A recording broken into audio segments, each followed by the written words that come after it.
누가복음 16장 1절에서 13절 말씀. 누가복음 16장 1절에서 13절.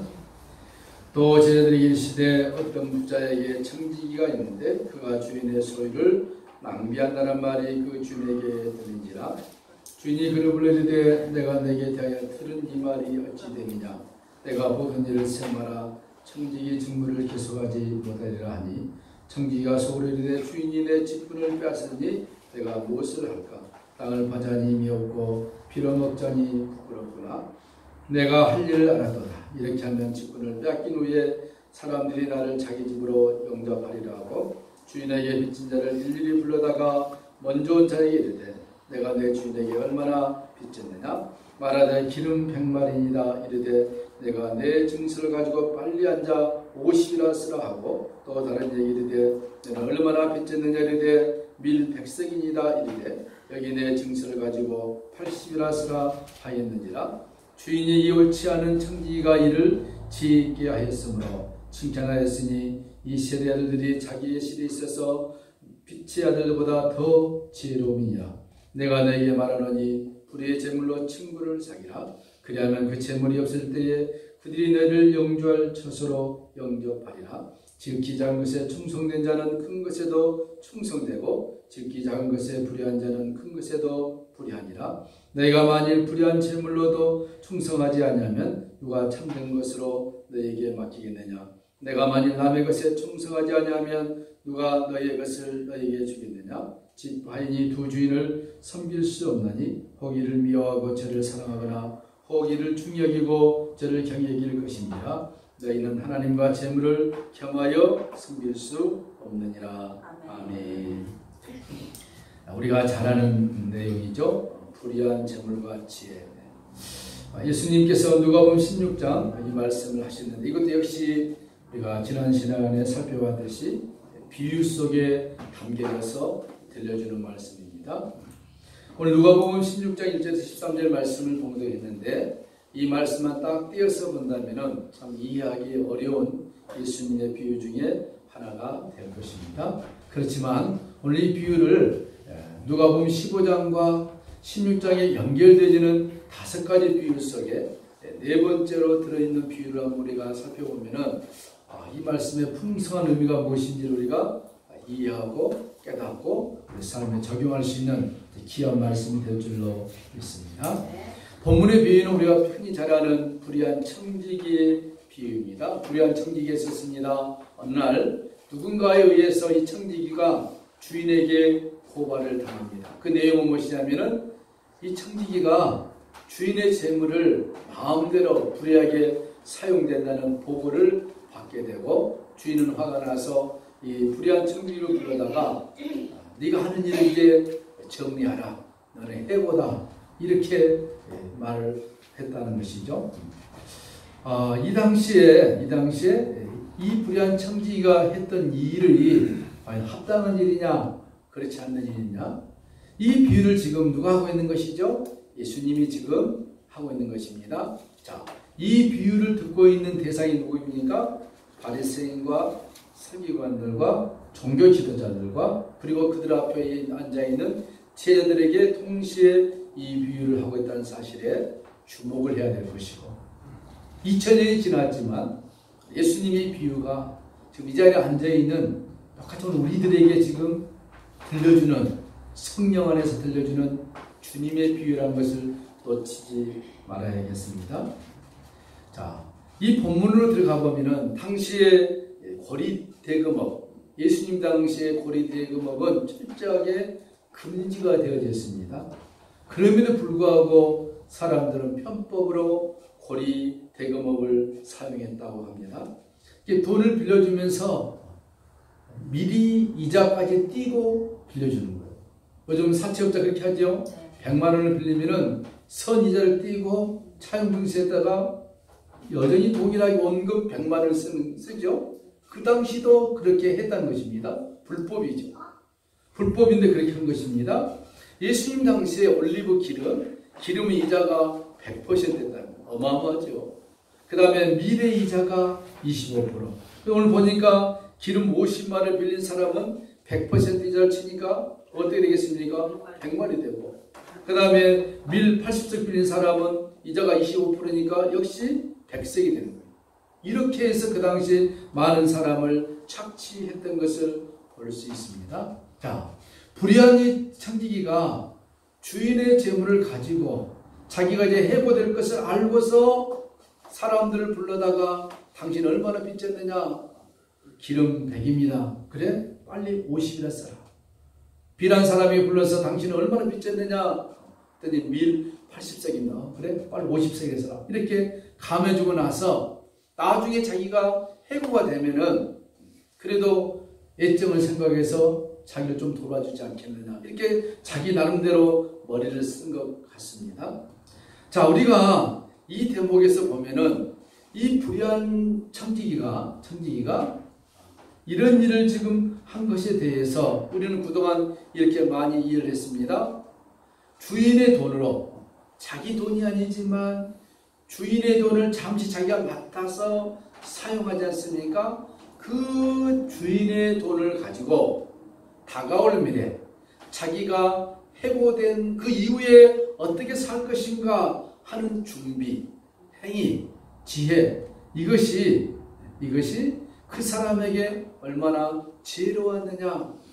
그리고 또 이걸 굳이 우리 신앙의 삶에 접목을 시켜본다면 이 불의한 청지기가 이러한 일을 한 것은 그의 미래 일을 대비했듯이 우리도 하나님이 우리에게 주신 재물과 은사와 재능들을 가지고 미래의 일을 대비하며 사는 것이 얼마나 지혜 있는 일이냐 라고 우리가 결론을 내릴 수 있었고 내렸다는 것입니다. 그것도 맞는 말입니다. 그렇죠? 예수님의 비유를 통하여 그렇게 우리가 해석하고 이야기해도 과언은 아닐 것입니다. 그렇지만 오늘 예수님이 말씀하신 이 비유, 서두에서 얘기했듯이 누가복음 15장과 16장, 누가복음 15장에서는 세 가지 비유를 했죠. 무엇입니까? 잃은 양의 비유. 양 100마리가 있는데 한 마리 잃었습니다. 잃어버린 10드라크마 비유. 10개 중에서 하나를 잃어버렸습니다. 그 다음에 세 번째 비유가 두 아들이 있었는데 둘째가 집을 나갔습니다. 그리고 16장에 와서 오늘 네 번째로 불의한 청지기의 비유, 다섯 번째로 16장 하반절에 다음 주에 볼 텐데 거지 나사로와 부자의 비유. 이 다섯 가지 비유를 알아야만이 예수님이 불의한 청지기 비유를 했던 것을 풍성하게 이해할 수 있습니다. 이 다섯 개의 비유를 모르면 오늘 불의한 청지기 비유는 굉장히 어렵습니다. 이게 무슨 말이냐? 방금 얘기했듯이 다가올 미래를 준비해라. 이렇게 결론을 내려도 무방하지만 다섯 개의 비유를 풍성하게 하고 나면은 아하, 예수님이 말씀하신 불의한 청지기의 비유가 다른 의미가 있었구나 하는 것을 알게 될 것입니다.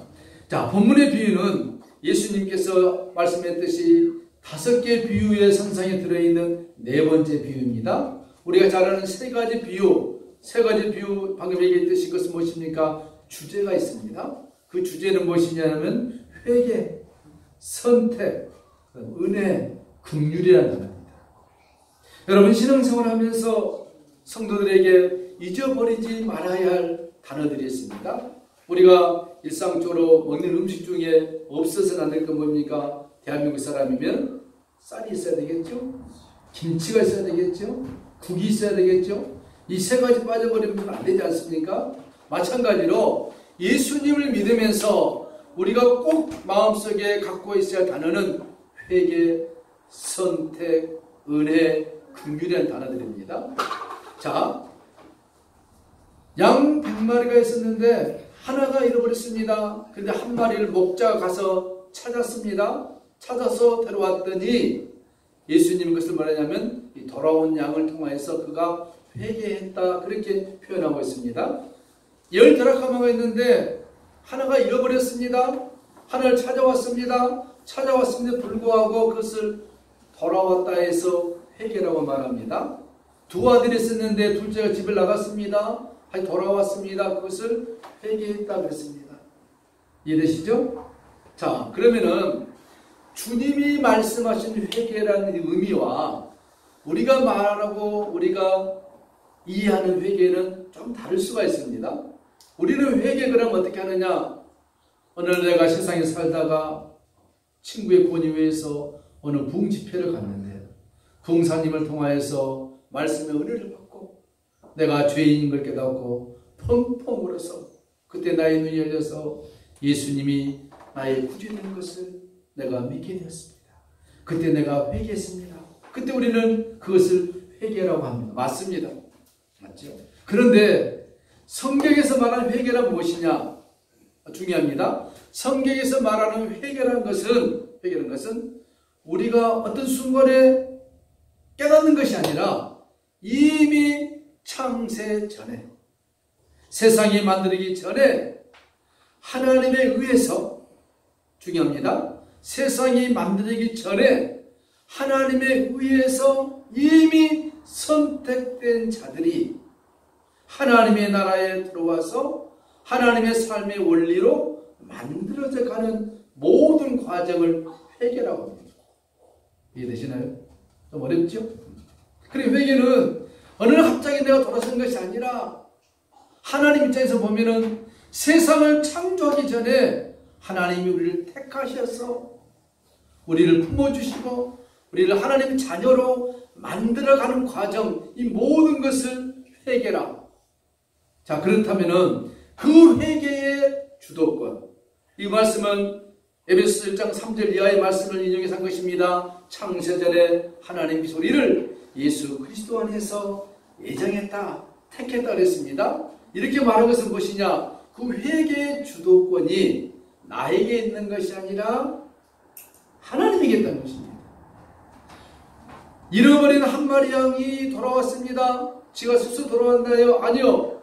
목자가 가서 찾아서 데려왔음에도 불구하고 그가 회개했다 했습니다. 드라마 엮여 있는데 하나를 잃어버렸습니다. 잃어버린 하나가 찾아짐에 대해서 회개했다. 그것은 무엇입니까? 그 주인이 찾았음에도 불구하고 의인화해서 이 드라크마가 회개했다. 의인화시킨 것이죠. 그러니까 회개는 무엇입니까? 내가 주도권이 있는 것이 아니라 하나님에 의해서 내가 회개되어지고 하나님에 의해서 내가 하나님의 자녀로 만들어지고 하나님에 의해서 내가 지금 하나님의 자녀로 만들어져 가고 하나님의 은혜에 의해서 내가 하나님의 자녀로 완벽하게 완성되어진 날이 올 것이라 하는 것입니다. 이렇게 먼저 전제로 이해가 되고 난 다음에 오늘 불의한 청지기의 이야기를 한번 들어가 봅니다. 우리가 아무리 불의한 청지기를 좀 변호하고 그 입장에 서서 얘기를 해봅니다. 그래, 이 청지기가 아주 수년 동안 밤낮 가리지 않고 주인의 재물을 자기 것처럼 충성하며 헌신했다. 뭐 하나 빼먹지 않고 했다. 그런데 어느 날 이 청지기가 갑자기 이제 자기의 미래를 생각해서 주인의 돈, 그것도 원금이 아니라 아까 얘기했죠? 이자를 좀씩 빼먹는 거, 뭐 그럴 수 있지 않느냐.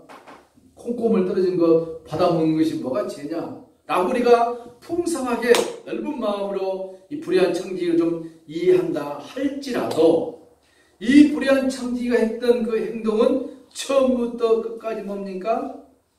잘못된 것입니다. 그렇죠? 불의한 청지기가 아무리 자기가 하는 행위에 대하여 정당방위를 한다 할지라도 이 불의한 청지기가 했던 행위 하나부터 10까지는 다 불의하다는 것입니다. 불의하다. unjustice.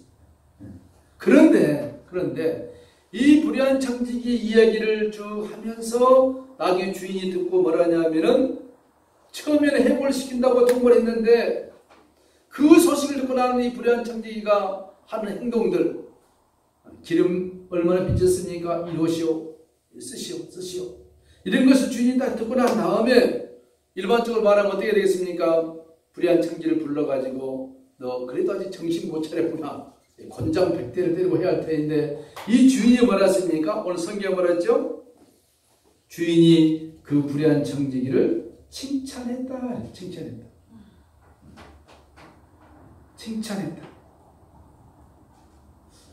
이 주인이 지금 불의한 청지기를 칭찬했다 그랬는데, 이 칭찬했다 이 단어가 여러분 언더라인 하시길 바랍니다. 이 성경이 그냥 읽으면은 쉬운 것 같지만 하나씩 따지고 들어가면은 굉장히 어려울 수도 있습니다. 특별히 예수님이 했던 이 비유들은 어렵습니다. 왜? 우리가 어제 지난번에 얘기했듯이 예수님이 비유로 말씀하신 것은 깨닫지 못하게 함이라. 그 말은 무슨 말입니까? 완전히 깨닫지 못하게 한 것이 아니라 깨달을 사람만 깨달으라는 것입니다. 할렐루야. 주인이 불의한 청지기를 칭찬했습니다. 8절 볼까요? 주인이 이 옳지 않는 청지기가 이를 지혜 하였으므로 칭찬하였으니, 칭찬했다고 했습니다. 여기에 나오는 칭찬이라는 단어가 우리 이제 한글로는 칭찬했다 했는데, 원래 이 성경이 쓰일 때 헬라어로 쓰였기 때문에 헬라어의 단어가 에피오네오예요. 에피오네오.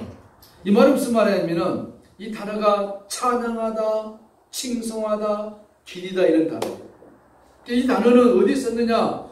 요한계시록 5장 12절 13절에 쓰여진다는데, 큰 음성으로 가로되 죽임을 당하신 어린 양이 능력과 부위와 지혜와 힘과 존귀와 영광과 찬송을 받으시기에.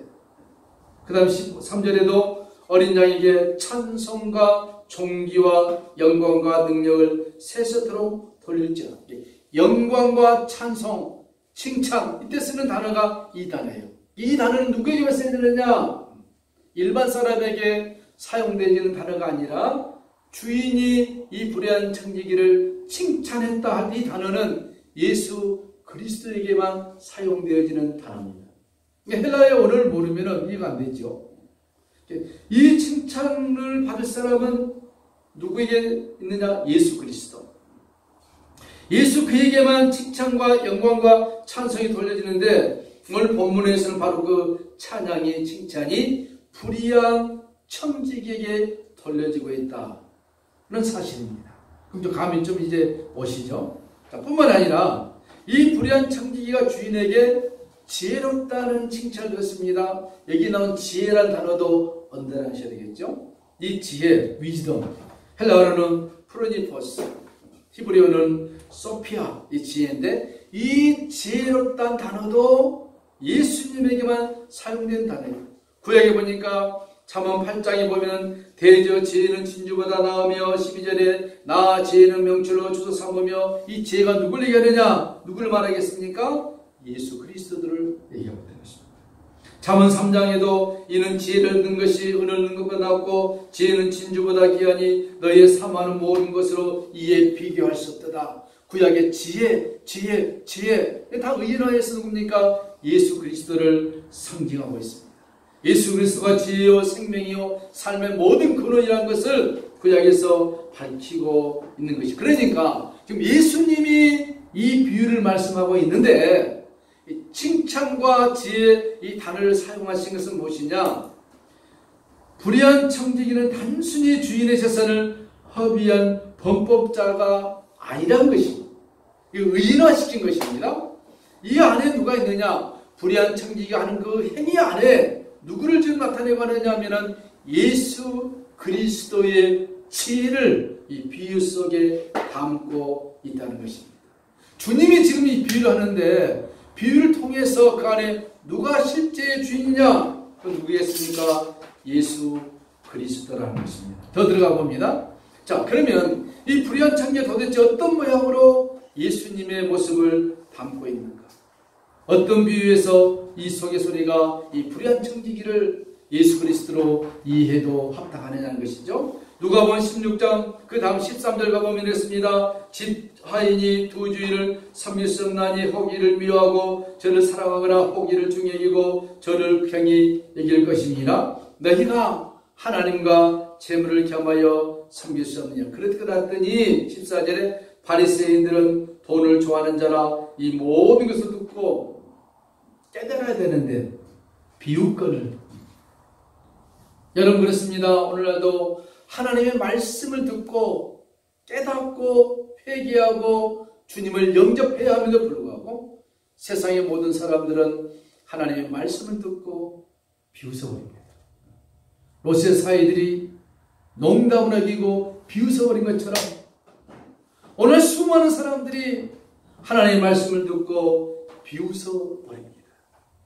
예수님이 직접 말씀했음에도 불구하고 비웃어버리는데 오늘날 목사들이 말한 거 얼마나 비웃겠습니까? 그죠?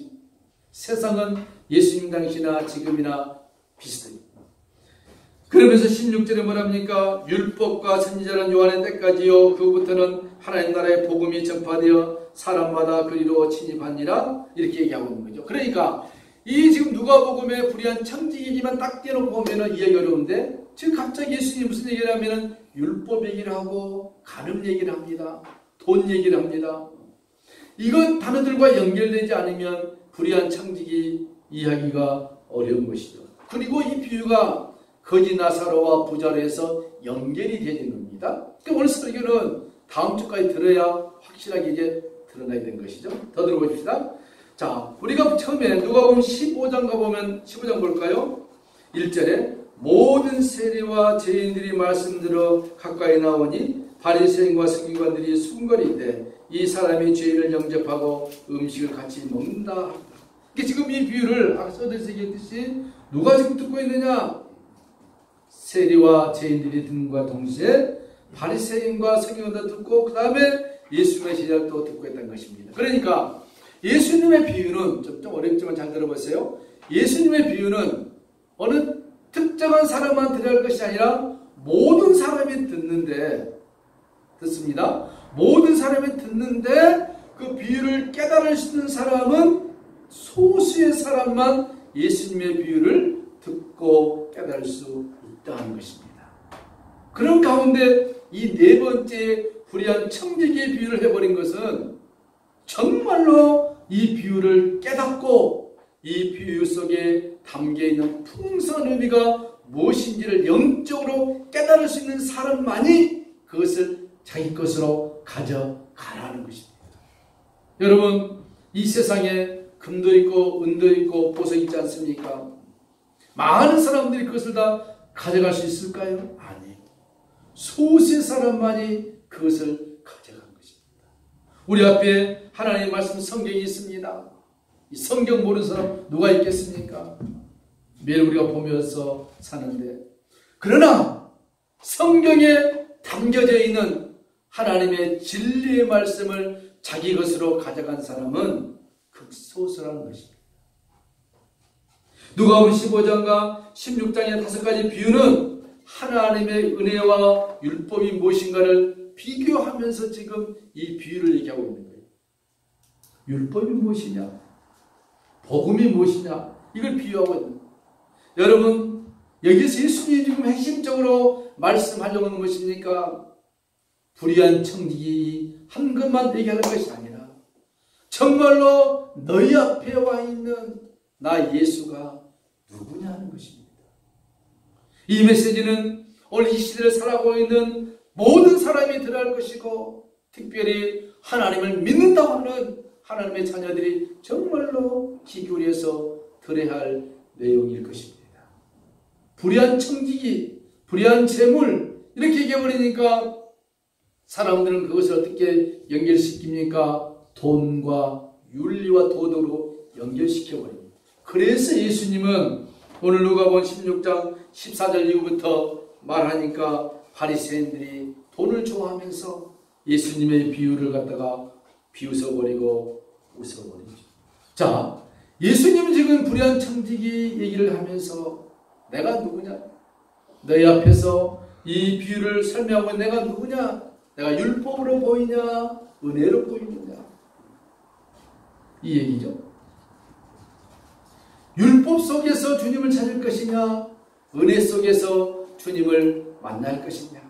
우리는 너무 잘 알기 때문에 쉽게 이해가 되지만 당시에 이 비유를 듣고 있는 바리새인과 서기관들은 혼동되었을지도 모릅니다. 왜? 그들에게는 율법이 너무너무 가득 쌓여져 있기 때문에, 율법의 옷을 입고 율법의 삶을 살고 있기 때문에 그들 안에 복음이 들어갈 여지가 전혀 없었다는 것입니다. 그래서 그들은 예수님께서 세리와 창기들과 함께 식사하는 것을 보고 예수님을 참소했습니다. 어떻게 너희 선생은 저기는 사람이고 어려운 사람인데 저들과 함께 식사할 수 있느냐. 율법의 자로서 예수님을 지금 측정하고 있는 것입니다. 똑같은 얘기죠. 불의한 청지기가 하는 행위를 율법이라는 자로 재고서 주인에게 말합니다. 주인님, 이 청지기가 이런 일을 하고 있는 것 아시지 않습니까? 그걸 지금 예수님이 비유로 말씀하고 있는 거예요. 그러니까 불의한 청지기는 지금 누구로부터 그 불의를 고발당하고 있습니까? 정확히 말하면 율법이라는 것으로부터 고발당하고 있는 거예요. 여러분 그렇죠? 세상에 법이 없으면 감옥 갈 사람 하나도 없죠. 사람 죽였는데 법이 없어요.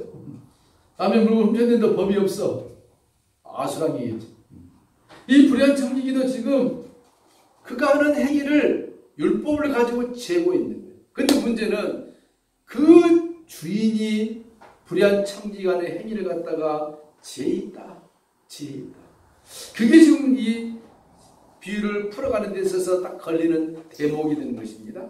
근데 문제는 뭐냐면, 자, 중요합니다. 이 불의한 청지기가 주인의 재물을 마음대로 쓰는 것은 무엇입니까? 내가 쓰다가 걸리면은 나는 죽을 것이다. 이 마음보다는 내가 당신에게 증서를 조작한 것은 뭡니까? 이 사문서 조작이고 허위고 거짓말이고 아주 크게 걸릴 것인데 걸리면은 주인한테. 근데 이 불의한 청지기는 무엇을 지금 생각하느냐? 걸릴 것을 생각한 것이 아니라 자기의 하는 일을 통하여 미래의 삶을 대비하고 있는데 그것은 무엇이냐? 이렇게 해도 주인이 나를 풍성하게 안아주고 이해하고 감싸줄 것이라는 것에 대해 더 큰 기대를 하면서 그 일을 했다는 것입니다. 이해가 되신가요?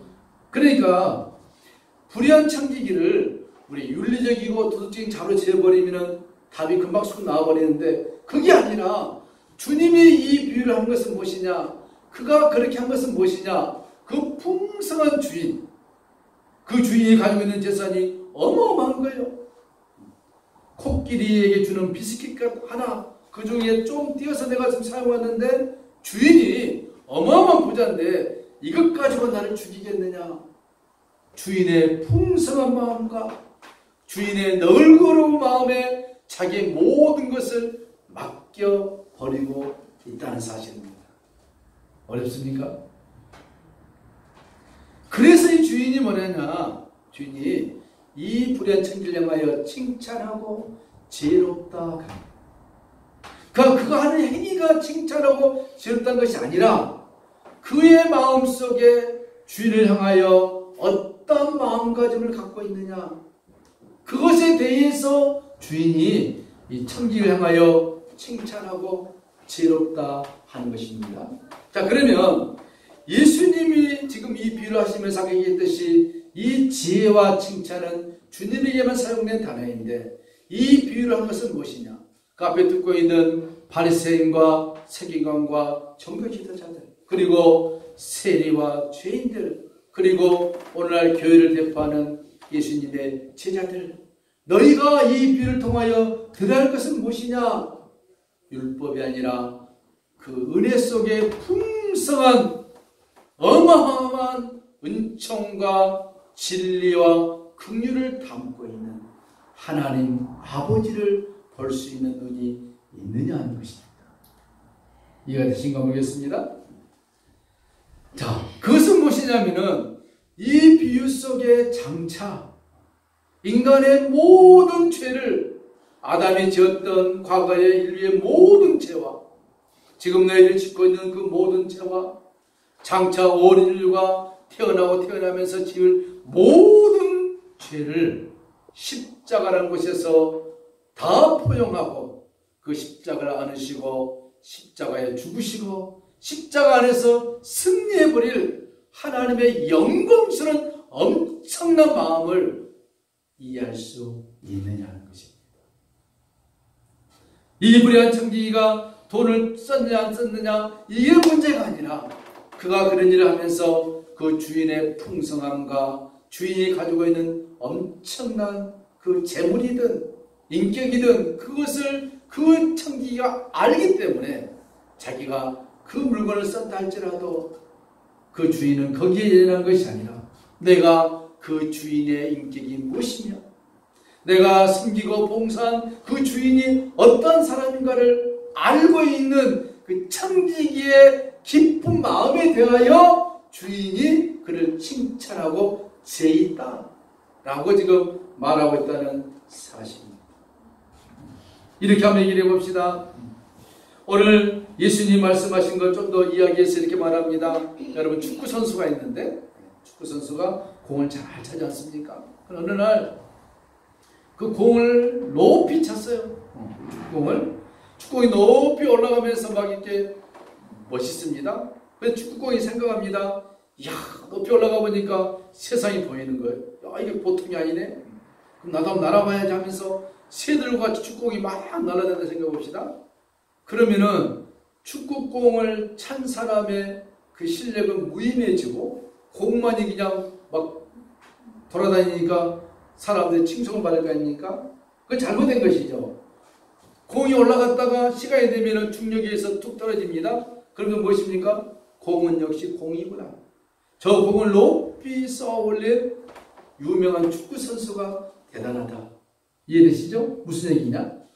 우리의 삶, 성도의 삶, 모든 사람의 삶이 이와 같다는 것입니다. 특별히 예수 믿는 하나님의 성도들이 사는 삶은 우리의 잘남과 자랑과 이것으로 뽐내라고 하나님 우리를 땅에 보내시고 예수님을 십자가에 달리셔서 우리를 구원하신 것이 아니라 우리를 이렇게 사용하시고 저렇게 사용하시고 또 이렇게 사용하시는 그 사용하시는 하나님이 영광을 받기 위하여 우리들을 이렇게 저렇게 이렇게 인도해 가고 있다는 것을 캐치하라는 것입니다. 그러니까 우리가 살아가는 삶 속에 있어서 나를 통하여 나를 사용하신 하나님께 영광이 되어야 되지, 나의 영광을 위하여 나를 사용하시는 하나님의 능력을 빌려 쓴다는 것은 얼마나 잘못된 것이냐는 것입니다. 성도는 무엇입니까? 하나님의 영광을 위하여 하나님의 영광을 드러내도록 하기 위하여 차올려진 축구공과 같은 비유로 해석할 수가 있는 것입니다. 그런데 오늘날 그게 아니라 바뀌어버렸어요. 공이 올라가가지고 떨어져야 되는데 안 떨어지고 지금까지 날아다닌 거예요. 사람들이 그 공을 보고 지금 환호성을 지르는 거예요. 공을 차올린 축구선수는 저리 갔어. 이게 오늘 교회에 팽배해져 있는 사상입니다. 나를 사용하시는 하나님이 영광을 받으셔야 되는데 하나님이 영광을 받으시려고 우리를 높이 올려놨더니 그것이 날아다니고 있는 거예요. 봐라, 내가 얼마나 위대하냐, 내가 얼마나 자랑스럽느냐. 이 주객이 전도되어 버린 것입니다. 불의한 청지기가 주인의 것을 좀씩 빼먹는 행위가 어렵다는 것이 아니라 이렇게 한다 할지라도 그 주인의 풍성함, 그 주인의 엄청난 인격, 나를 사랑하시는 그 주인 앞에 자기의 모든 것을 맡겨버린 거예요. 내가 걸리면은 죽어갈 수도 없어. 내가 하다가 걸려도 주인이 나를 죽인다. 나 주인에게 나의 모든 것을 맡겨버리겠다. 그 마음, 그것을 주인이 캐치하고서 이 불의한 청지기가 지혜롭다, 칭찬받을 만하다 했다는 예수님의 비유는 무엇이냐? 우리를 향하여 그 앞에 앉아있는 많은 사람을 향하여 이 불의한 청지기처럼 너희를 창조하고 너희를 만들고 너희를 인도하신 하나님 아버지를 너희들이 그렇게 믿을 수 있느냐?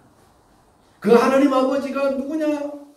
너희들의 죄를 위하여 십자가에 달려 죽게 하실 그 예수 그리스도 메시아가 육신의 몸을 입고 지금 너희 앞에 와 있는 나, 그렇게 십자가에 달려 죽으셔서 너희를 사랑하시고 포용하시고 선택하시고 하나님 나라의 영광을 주실 그 하나님의 마음을 너희들이 이 불의한 청지기처럼 조금이라도 알 수 있는, 안다면은 너희들은 지혜로운 자고 칭찬받을 자고 이 세대의 빛의 아들들보다도 더 영광을 받을 하나님의 자녀들이다 하는 것을 예수님이 지금 말씀하고 있는 것입니다.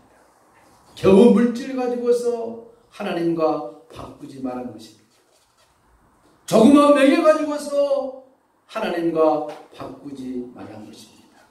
세상의 조그만 일락과 부여함을 가지고 하나님 우리에게 주신 하나님의 자녀의 영광스러움을 바꿔치기 하지 말라는 것입니다. 너희가 누구냐? 하나님의 영광과 은혜 속에서 선택하시고 구원하시고 우리를 사랑하신 하나님 우리 아버지의 그 풍성한 마음, 그것이 무슨 마음이었습니까? 둘째 아들이 나가자마자 집 밖에서 늘 기다리고 있는 아버지의 풍성한 마음입니다. 100마리 양이 있지만 99마리를 놔두고 한 마리를 찾고 찾아다니시는 아버지의 사랑의 마음인 것입니다. 10 가마가 있는데 하나 잃어버려 어떻습니까? 그럼에도 불구하고 하나를 찾기 위하여 밤낮으로 쫓아다니시는 아버지의 마음이라는 것입니다.